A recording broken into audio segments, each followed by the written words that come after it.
To be clear, nearly every first responder agency in the state will have a diminished workforce because of COVID-19 illness or quarantine protocols. As police officers, we never know if the next person we encounter might be exposing us to coronavirus, but that will not stop us from responding to calls when a member of the public needs us. We've watched it happening in cities across the country, and tonight it's happening here at home. Coronavirus outbreak is hitting the Philadelphia police force hard. Chicago has at least 50. And even in a smaller city like Buffalo, at least 17 officers have tested positive, with another 20 in self-quarantine. 2 members of the Kansas City, Missouri Police Department have tested positive. And in Detroit, 500 officers are quarantined, and many others, including the police chief, have tested positive for COVID-19. A Lynchburg police officer has tested positive. The virus has decimated the police force. More than 200 members now on quarantine. 20 BSO officers at this time do remain in self-isolation. The numbers across the country are staggering.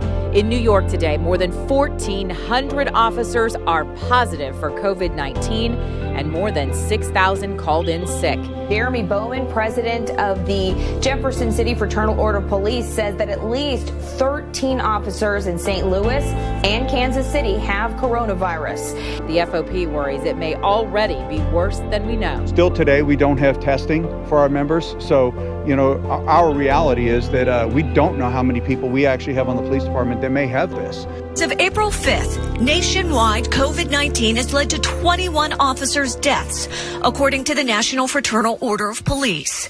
And that number is expected to grow. Well, as of April 8th, the Fraternal Order of Police say that there have now been 38 confirmed line-of-duty deaths across the country from COVID-19. As of April 13th, according to the National Fraternal Order of Police, 54 officers nationwide have died from COVID-19. That includes 2 cops here in Chicago. 2 members of South Florida law enforcement have succumbed to COVID-19. Lieutenant James Walker, who served 33 years as a Philadelphia police officer, died Sunday from complications due to the coronavirus. Deputy Terrell Young, a 15-year veteran of the department, was its first to die after contracting coronavirus. This time it's Union City police officer Alex Ruperto, who lived in Glenridge but grew up in the city. Sergeant Jose Diaz Ayala, the 38-year-old, died Saturday as a result of battling COVID-19. Somber salute to fallen Boston police officer Jose Fontanez. The 3rd Chicago police officer to die from COVID-19 complications. And now it's come to light that these first responders do not have the supplies they need to protect themselves while on the job. I feel let down. I feel betrayed. Earlier, first responders gathered social distance style on the front steps to decry what was dropped from the bill, making COVID-19 a presumed workplace disease for firefighters, police, and nurses. In other words, if they get coronavirus, the assumption would be that they caught it on the job and employers would cover it. We are being exposed.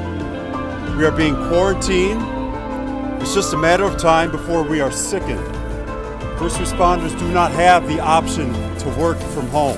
Their plan is for workers to have to prove that they contracted COVID in the workplace, as if anybody could step forward and prove where exactly they contracted this disease.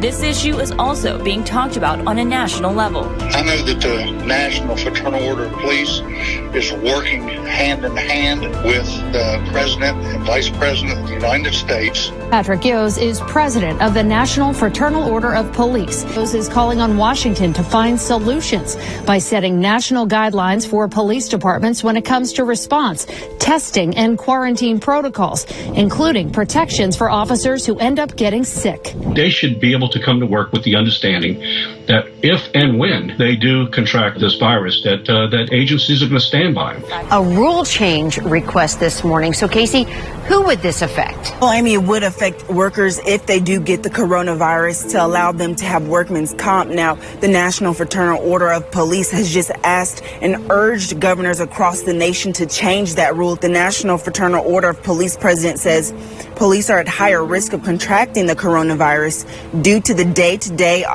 tasks of the job. They go on to say nationwide, very few officers have been issued adequate, if any, personal protective equipment or PPEs.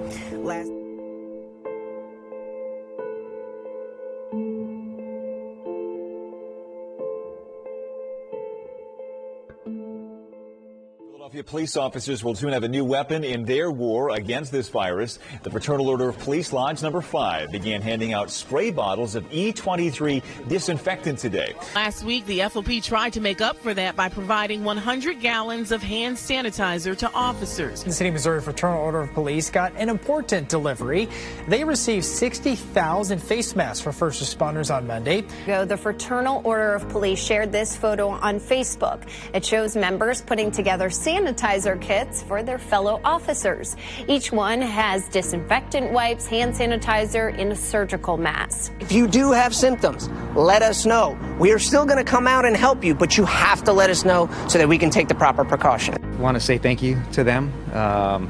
They say that God created nurses so police officers and firemen can have heroes. And these days, there's no question, heroes wear scrubs.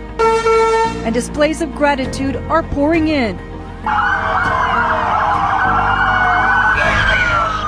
A rolling salute through the streets of Boston to the people on the front lines tonight and those who did the same thing 7 years ago.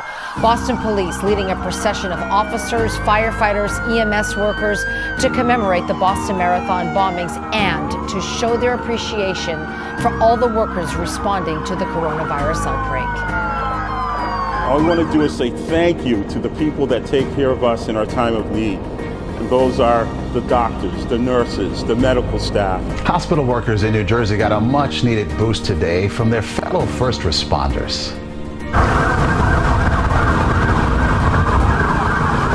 And this morning we saw a really heartening thank you.